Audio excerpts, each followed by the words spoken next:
welcome to another segment of Fishing Academy. And actually today, Donald and I, we were going to go out and do a show on the beaver tail, but the rain and the weather we couldn't do it. So I said, Don, that his favorite thing is kayaking.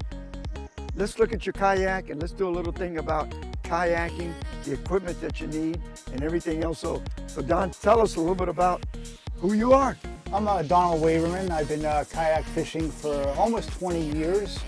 It's just a great way to get out there out on the water. It's like the most stealthy way, most quiet, peaceful. You get to see the scenery in the water. Also, you get to see where the fish live in their habitats. And so many times, I'm paddling over and I see the holes. It's like, on a negative tide, right? You can get out there and see where the holes are and come back when you got a better tide and you know exactly where to go. So where boats can't get in. It's just a great way, and you can get exercise too, depending upon what kind of kayak you have. I've got the Old Town Sportsman kayak. It's a 10.5 foot. It's got a built-in trolling motor, a Minn Kota 45.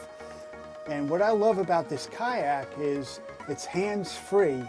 You steer with your feet. So you got the big rudder in the back. You put your feet here and you steer like that. It has a boat throttle for forward and reverse. And nice comfortable seats. You got your life jacket. You always have to have your life jacket. Right? I wear the Mustang style, which is the best. Now this particular kayak has a safety key. So right here, so you put the key in the holder, and as you're motoring, if God forbid something happens to you, you fall out, the key comes with you, shuts the kayak down. Same thing with like a boat motor. I've got a Garmin GPS fish finder. So the one thing that I truly love about with this Old Town, it's got a recessed hull area for the transducer. So you mount the transducer and it's up, right? It doesn't hit the bottom if you're going over oyster bars or rocks. And so it's recessed. Up in there, it's got the built-in. Now, one thing, Don, Yes. I didn't realize how much technology could be on a kayak. Yes. My idea, and I'm sure a lot of our viewers, when they think of a kayak, is the ones I see around Wheaton Island that somebody rents. It's just a plain old kayak and the guy's paddling around. But when I look at this is just like, if you think about it, it's a big boat put into a little spot for one person. This is like a boat. I like to go far, so which is why, and it's great for people who have like arthritis or physically, handicapped, or they can't, paddle for long periods of time. This is the perfect kayak. Now this is my 5th kayak. The first kayak I had was it was a 10-foot Old Town, paddle only, sit in. It had no rod holders or anything, and no, just paddling around like that. And I did well in it, fishing, but I wanted to go further. So I sold that and did a lot of research and found this. For the money, this is my last kayak. And you can't beat Minn Kota as well for the trolling motors. Now, how long would it run on the battery? Okay, I use a 50 amp hour battery, which some say that's kind of small, but I can run 7 hours on that battery. So, and it weighs 16 pounds. It's a lithium battery, and so it's perfect. Well, that's all you need, and you're not Yes. pushing a lot of weight. No. And it's a small motor. So yeah, I think you can put a bigger battery, but now you're adding more weight. So it's And crazy. it's more money. It's got the built-in rod holders. And Is this your anchor? so this is the anchor, right? So I've got it's a double anchor system. It's what they call anchor, it's a trolley anchor system. So over here, so I can hook up the anchor and then I can move this. So it depends upon the current and the wind, right? So if we've got the wind coming at me and the current coming at me, I can push this, and then I can fish that way. So your anchor snaps onto this? Snaps onto that. Okay, and usually And you have what, like a 5 foot, 6 five, foot? I've got 25 feet of rope. 25 feet. Okay. Right? So if I want to now turn my kayak, or if I've got the wind coming at me and the current, I can put it right in the middle, and it'll actually keep me with the current sideways. I'll tell you, that's a lot of technology. And then you got a Garmin Yep. unit here, right? With the transducer you said, which is built in. Correct. And then you've got your rod holder up here. Correct. There's a rod holder here Okay. and 2 rod holders In the back. in the back. Now, what's this backspace for? Put a cooler? Yes. So I keep my cooler back there, and I usually attach it to here with the seat so it doesn't go flying backwards. And then, of course, you've got your paddle in case you run out of juice. Or I get into a real shallow area, because I do need at least 8 inches of water. For the trolling motor. For the Now, trolling does it motor. tilt up, the It trolling will motor? tilt up. If I hit bottom, It'll snap up? so it'll snap up like this, Uh-huh. Oh, okay, I see and it. it'll actually shut the motor down. Oh, wow. So now it'll also you can leave it up, Oh, all right. so it's locked up, and now I can paddle out of an area, and it won't be in my way. So what I like about this motor as well, it's got a built-in center console. So I tilt this up just like that. And you have all the storage I've in got there. storage in there. It's got, which I keep an extra key in there, just in case something happens. All sorts of stuff. Registration. You've got, no CM, sunscreen, extra jigs. I even carry an extra, okay, so in case, God forbid, you fall over and your life jacket goes off, I carry an extra Those cylinder. sealed, yeah. for the life jackets. Now, let me ask you a question. You got all of this. Where's your tackle box? Okay, my tackle box, I have a tackle bag. Up here? No, No. that sits right here. Okay. And also there's storage on each side. Put like tackle trays? Tackle trays. On this side? On this side, Looks yes. like 3,600, 3,700 size tackles. Yeah, I could fit tackle like tray. 3 boxes under Okay, there, and a bunch of bags, soft plastics in there. So, Yeah, and basically, honestly, if you have a kayak or like me with my beaver tail, I like to fish mostly 90% of the time. I want to use artificials. yes. I don't want to use any live bait, but once in a while you have to.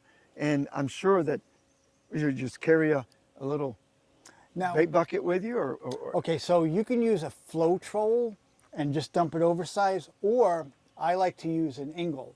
I've got a 7.5 quart ingle that's got the built-in. a little pump. Yeah, I got Yes. 2 of them. I got Yep. the 13 and the 20. I can put it right back here and just flip it open if I want to use live shrimp, and so that works out real well as well. Now you got, but one of the things that I noticed that almost all kayakers, or everybody I see, they have some kind of measuring tool, and I guess everybody makes these in different sizes.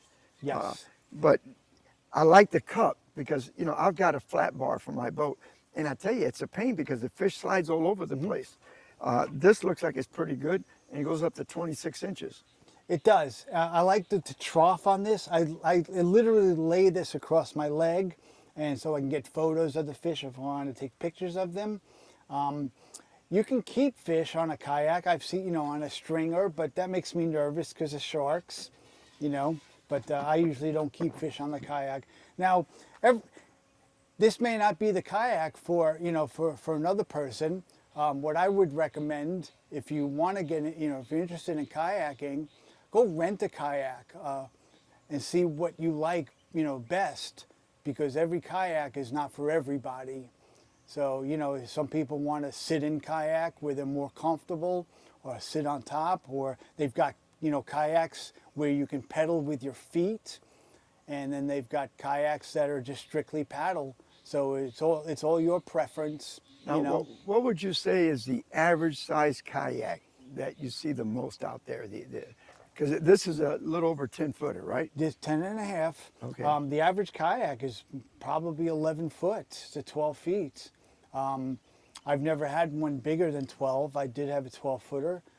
It was a gray kayak, but it was a true sit-in. And so it's not good on your knees, Right. you know, to try and get in and out of one that's a true sit-in.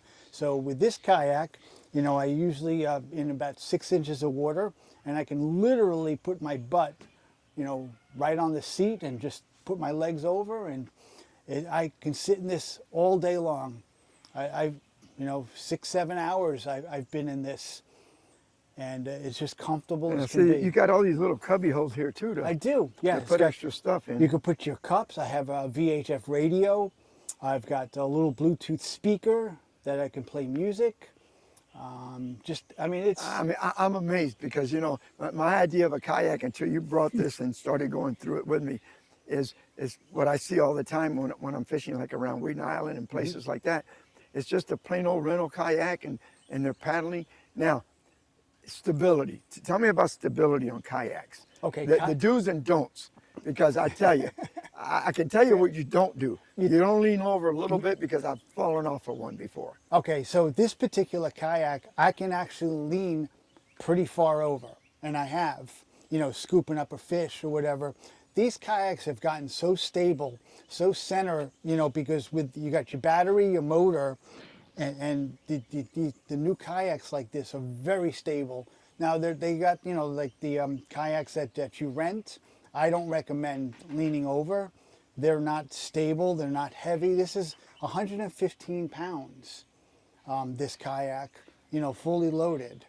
So it's pretty stable. Now, let me ask you a question. Do they make kayaks with like stabilizers that come out? They do, they make them with pontoons. That's what I'm thinking. Yeah. Because, you know, there's some people that would probably love to be able to have a kayak, but they just don't feel comfortable because of but you can't get them where they retract or something. You just snap on after you get to where you're going. This bar right here, it's for wheels, but you can get a pontoon made for this that'll go into the holes and to make this stable.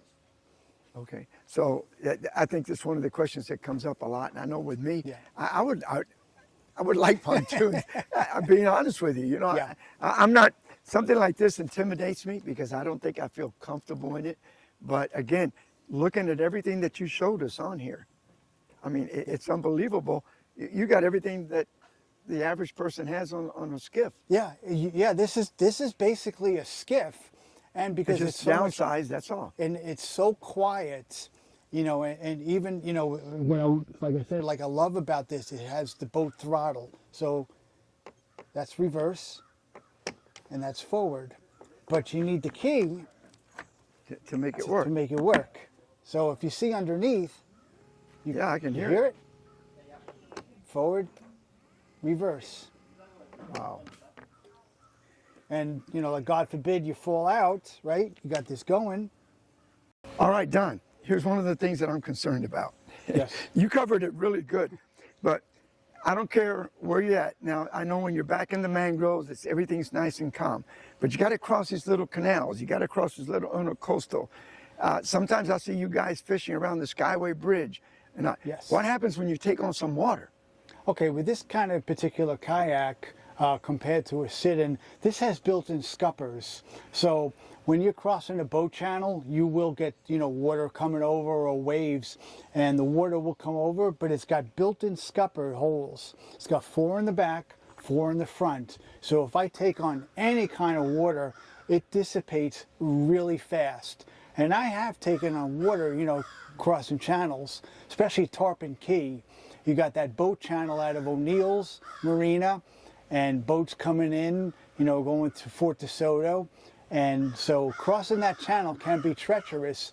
So with this kind of particular kayak, you're pretty much safe. I mean, you go into, you know, the wake or the wave, you know, you never go sideways no matter what you're in. Doesn't matter on any boat.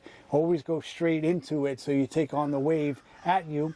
So it just dissipates really fast, and that's it. But with the sit-in kayak, they don't have scupper holes. So that's the one thing you got to really be careful about with a sit-in kayak. Because you can, yeah. Because you will fill up with water. If it starts raining on you as well, right, in a sit-in kayak, all of a sudden you got a couple inches of water in you, and then you have to paddle back, and good luck paddling in a storm, because then you get the wind ripping. With this kind of kayak, you've got the motor, right? So the water's just going to drain right out. Nothing's going to, if it gets wet, it doesn't matter, because everything is sealed with this kayak. Old Town did a phenomenal job. Now, you're a sponsor of Old Town, or they're a sponsor of you, but they really did. They thought of everything. Old Town has been making kayaks, canoes for over 100 years. So that's why I went with them, and now, I did my saw research. one last thing on this kayak. It's in the back, right here at the transom, right here.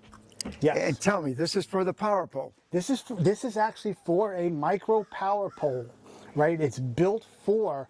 They've got the screw holes. Everything is perfect for. So all you got to do is just bolt it on. Yeah, you take the screws out. The pole goes right through there. The pole goes right through there, and it lifts up, and it's got its own battery pack. So that would be fantastic. So, having a micro power pole for this kayak. All I can tell you is, at the end of this thing, I'm amazed at technology. I did not realize how much actually some of these kayaks could have. So if you're thinking about, and I know you like fishing, maybe you can't afford a boat. Maybe where you're at, it's real skinny water. You might want to consider a kayak, but I think what Don said, he's completely right. Don't just go out and buy one and then say, gee, I made a mistake. You might be better off renting one. Yes. What would it cost you, $100 to rent one? Not even. Okay, so let's say you pay $50 and you rent it, and you say, hey, I really like this type of kayak. Then you can go out and buy one. But if you go out and say, nah, let me try something different. Hey, you didn't lose any money, because you got to use it, you got the fish out of it. Yes. But it gives you a chance to get the right one. It does. There's a lot of kayak rental places out there, a lot of kayak tours. So just get out there. Get out there and go fishing. And there's a lot of clubs, little kayak clubs. You do a thing almost once a month. I do. Where you get together with your club and you get to go fishing. I'm telling you, it's an inexpensive way to be able to get out and fish. And you say, well, you might be surprised how many of your buddies could have a kayak already. Yes. So my recommendation would be, is what Don said, don't just go out and rush one. Do your homework first, rent a couple of them, even after you do your homework, because one that maybe is eye appealing or something about it looks good to you, but maybe when you put it in the water, it's not as functional. Yes. So before you go out and spend, and they're really, when you think about it, modern times now, $3,000 is not expensive. No, this kayak is $3,000. You want to make sure your seat is comfortable. I mean, you can't really stand up in these. People can, I don't. But you want a seat that's comfortable. If they offer an upgraded seat for your kayak, spend the extra $50, get it, because you're going to be sitting down for a long time. At the end of the day, it's worth it. It's worth it. Right. So I hope you enjoyed this little fishing academy. And, I thought I'd bring Don in because he fishes on this kayak all the time. And he's actually one of our subscribers on our shows. And I thought, well, you know what? Let's get it from an expert. I know what I'm doing with my skiff. I know what I'm doing with my big boat. But I don't know beans about kayaks. I learned a lot today. So I hope you like it. If you got any comments, send us an email. Let us know what you think. Mm-hmm. And we look forward to see you on the next Fishing Academy. Tight lines, be safe.